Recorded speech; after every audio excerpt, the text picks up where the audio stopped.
Lagos is a city bustling with life, yet it's been choked by a hidden crisis. Plastic waste floods the beaches and endangers all it touches.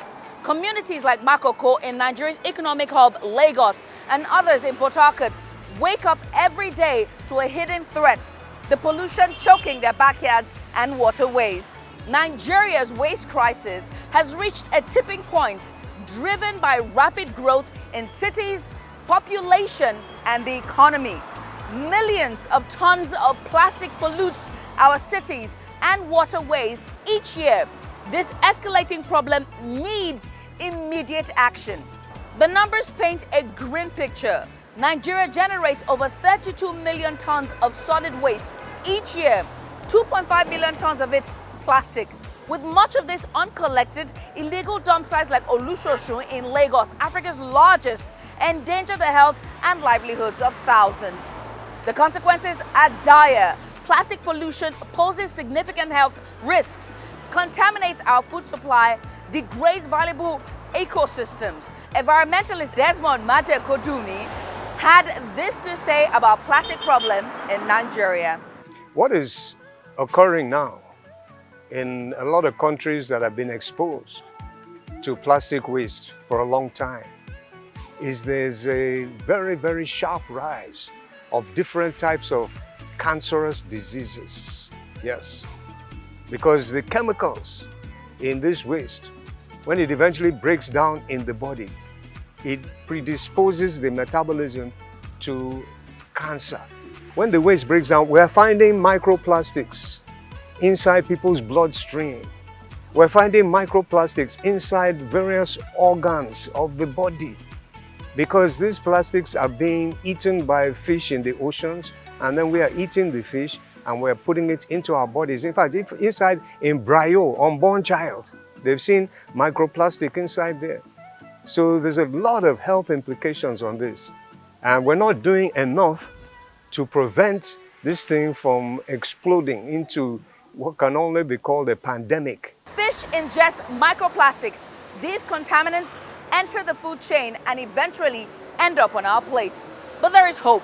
Across the country, new technologies and initiatives are emerging to tackle this crisis. Yeah, the use of technology to solve the plastic problem is very, very important, along with any other means to solve this problem, because it is a massive problem. If you know the amount of millions of tons of this plastic that is being polluted the whole sea systems, the rivers, the lakes, and especially the oceans, and it's causing a lot of damage. And it's a very recent thing. 100 years ago, it wasn't happening, even 50 years ago. Now it's accelerating at a very, very fast pace. So technology is very important. We can use technology to identify where the waste is going. Also, obviously, with the machineries we have, we can use that to pick the waste, but also to do some type of separation of the waste when we finally get it. The technology is important, but it's not the most important thing. The most important thing is knowing in our consciousness how dangerous this waste is, because it's not like 100 years ago. When you'll be cooking your food, you'll be using leaf, you'll be using calabash, you can throw it into the bush, it goes back into nature. Innovators in Abuja are turning plastic waste into building materials, while startups in Lagos are recycling plastics into fashionable accessories. Additionally, a coalition of government bodies, non-profit organizations, and community leaders are teaming up to implement more robust waste management solutions. Projects like the Nigerian Circular Economic Project aim to transform the way we deal with waste, promoting recycling and reducing consumption. Through education, community engagement, and stricter enforcement of environmental laws, we can begin to turn the tide against plastic pollution. We all have a role to play, from choosing to recycle to supporting policies that protect our environment. From the shores of Lagos to the banks of the Niger River, Nigeria's future depends on us. Plastic versus the planet. It's a battle that we have to win. If we genuinely love our children, we have to win that battle. Otherwise, we shall be condemning our children to the cancer wards of hospitals. We shall be condemning our children to premature death. And we shall also be condemning ourselves to sickness in our old age. So it's a battle that we have to win.